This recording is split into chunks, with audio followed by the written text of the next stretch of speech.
Okay, so I started my trigger series last week and a week before last, and it's really doing good. I've gotten good feedback, I've gotten good numbers on it, but in going back, doing the review and adding it to the website, I was thinking, damn, I laid a bunch of heavy stuff on people right before the holidays. And not only did I lay it on y'all, but it was on me because the situation that brought up the trigger, then making the trigger video, then editing the triggered video, and then going back to post the trigger video, I had to keep. So loading myself up with that in the holidays was a bit overwhelming. And when I just wanted to just be still and don't do anything, my kids were like, nah, this ain't really what we do for the holidays. We're going to do something. And so I entertained them during the day, and late at night or well into the next morning, I would entertain myself. And I believe in order to counteract bad, you have to have the same amount of good to even it out, to balance it. With anything needs to be balanced, I think. So for me, that was finding something funny to watch. And I don't feel like I'm hard on comedians. My family does. They feel like I'm really hard. Like if I don't laugh within the first 2-3 minutes, 2-3 jokes, you lost me. I really don't believe I'm that bad.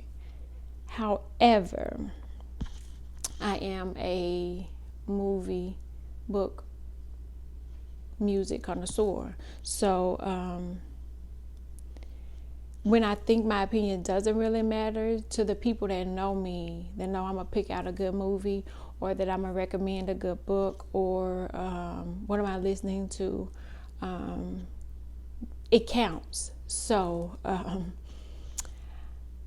I will never, ever, ever, ever, ever, ever recommend something to anybody that I don't like, love, or it leaves an impression on me. I'm never going to give you a suggestion of some bull, because why waste anybody's time?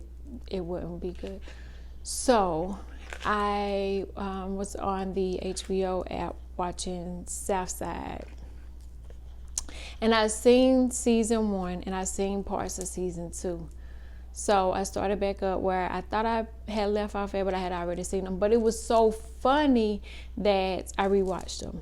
And it's one of those things you just laugh at, because it's kind of like silly, stupid stuff that you know about people in the renter centers, or the what are those buy here pay here type appliance places. You hear the stories, you know the jokes, so you kind of feel like, damn, I done heard this before, and I remember such and such. So it's one of those relatable things. Anybody can relate to it if you're black, and if you've ever had to rent something, if you know some homegirls that's police women, or like it's something relatable in the whole show. And so I laughed at that, and after I finished it, which I think I finished it up in like 2 nights, like a season and a half. And so I'm just scrolling, and I'm seeing a lot of stand-up shows that I've already seen before, but they are classic. They're go-to. I can watch them over and over and still laugh. The Dave Chappelle's, the D.L. Hughley's, D-Ray, Marlon, Ada Rodriguez, Tiffany Haddish, Kevin Hart, Martin, Richard Pryor, Bernie Mac. Like, we could even go back to the Kings of Comedies. Like, those are the type of things that Wanda Sykes, that they're timeless. Like, you could watch them over and over again and still laugh. And even last year when I had Corona really bad, one thing that I did was watch Lil Duval stand up on the All Black app. I feel like that laughing, I felt like helped clear my lungs, because I was laughing till I cried. I feel like that's an equal balance. I felt like crying before, and now I'm laughing to the point where I want to cry. So I found Chris Redd's comedy special. Why Am I Like This? I think is the name of it. It's on HBO Max. It was on the app. And I was thinking, let's see how long this will last. Because I figured I wasn't going to get into it. He writes for Saturday Night Live. And I happen to like Saturday Night Live. I watch it. I only watch it when certain people are on there or going to be on there. Or it's not one of those things. It used to be one of those things that I would watch every Saturday night. That and Mad TV. I don't know if I'm telling my age a little bit, but Mad TV and Saturday Night Live used to kind of rival each other. Mad came on Fox. And it was like, Mad TV to me was like the equivalent of the other cultures in Living Color, because there was no better show than Living Color, baby, let me tell you. But so I was thinking, I'm gonna see how long I can just sit through this. And it wasn't but like 3 minutes in that I was laughing so hard that my side was hurting.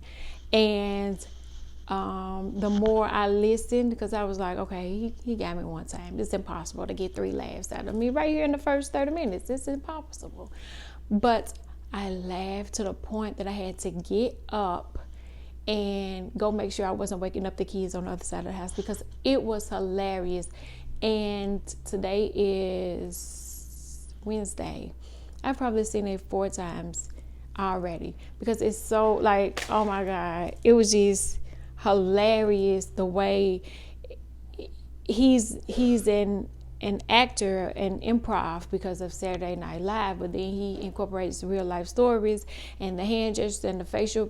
Like, I'm telling you, if you want a good laugh, if you've had a good cry and you want to balance that shit out and even the playing field, watch that. Watch the Upshaws, watch Miss Pat. Like, there are so many things that, and it's sad though, but my kid asked me yesterday, she was like, what's something dark that you like, that you want to, that you laugh at? And you're probably not supposed to be laughing at it. And I got to thinking, shit, that's my everyday life. Like, it's tragic, but we have to find the beauty in the laughter in the tragedy. We can't all be walking around sad, Shakespearean. Like, we got to have balance. So just as much as we cry, we need to laugh even more. Just as much as we're sad, we need to laugh even more. Just as much as we mad, angry, whatever, I think you need to balance it out. There is no greater joy, I think, than the laughter of a child. I love to hear kids laugh, kids and older people. I love to hear them laugh. I probably am a little hard on comedians. It takes a little bit for me to, because I'm an overthinker. So if it don't line up and it don't, then I'm not. So the way I have learned to gauge things is, do I put my cell phone down? Can you make me put my cell phone down? Is the conversation enough that I'm gonna put my cell phone down, I'm gonna turn it off, and I'm gonna give you my undivided attention? I can't wait until I meet the man that makes me put my phone down. The conversation, the energy, the love, the vibe. That's one of those things that you think you can buy her, but you can't, because that price is expensive. You gotta stimulate mine, but I'm gonna go as far as to say everything. You gotta keep it all there together. So check out Chris Redd's comedy special, Why Am I Like This? It's on HBO Max. Let me know what you think, because I guarantee you're gonna laugh until you cry, and you're gonna be able to relate. That's the best thing about it. You can relate.